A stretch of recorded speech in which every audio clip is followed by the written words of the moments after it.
frightened to death on Campo Lane. In March of 1854, Sheffield was in the midst of a paranormal frenzy.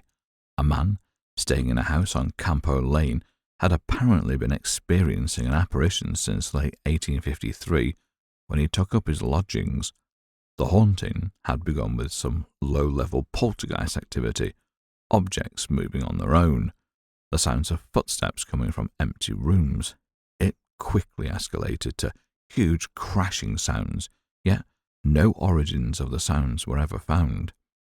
Soon after, he began to see the ghost of what looked to be an old woman gliding across the kitchen as well as down in the basement, which was where most of the activity was centred, and on a few occasions he was certain it followed him to his shop on High Street. He told a couple of friends, and as these things go, they'd also each told a couple of friends. This resulted in a steady stream of people coming in and out of the house, all with the hope of seeing the spirit. When the house's owner, a man named John Favril, heard what had been happening under his own roof, his immediate thoughts turned to eviction. He was a religious man, belonging to a Wesleyan order, and he certainly didn't have time for ghost stories, especially under his own roof. He'd taken the lodger in, a man unnamed in the reporting at the time, to offer him a second chance. He had been an alcoholic, known for causing trouble, but Favril and his church had offered him a safe home and had weaned him off of what they saw as the devil drink.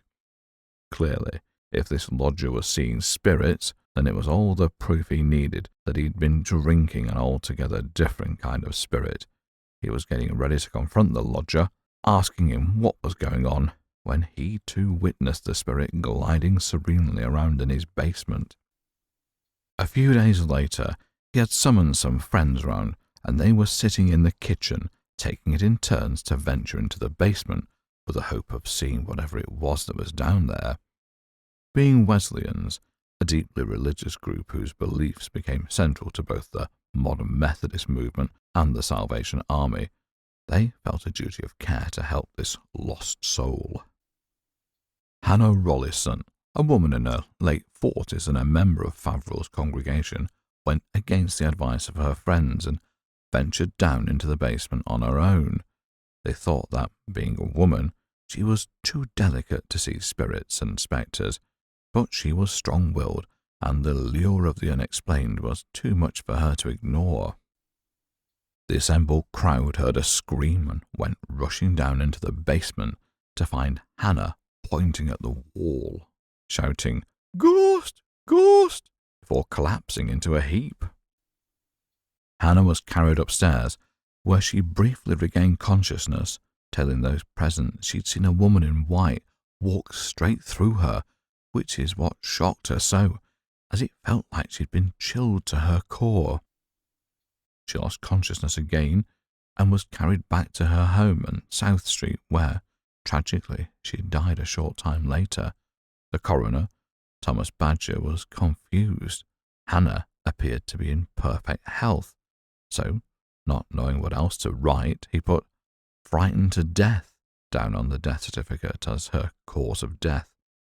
Upon hearing of this, the frenzy surrounding the house escalated, as dozens and dozens of people wanted to go inside and see if they too could see the ghost.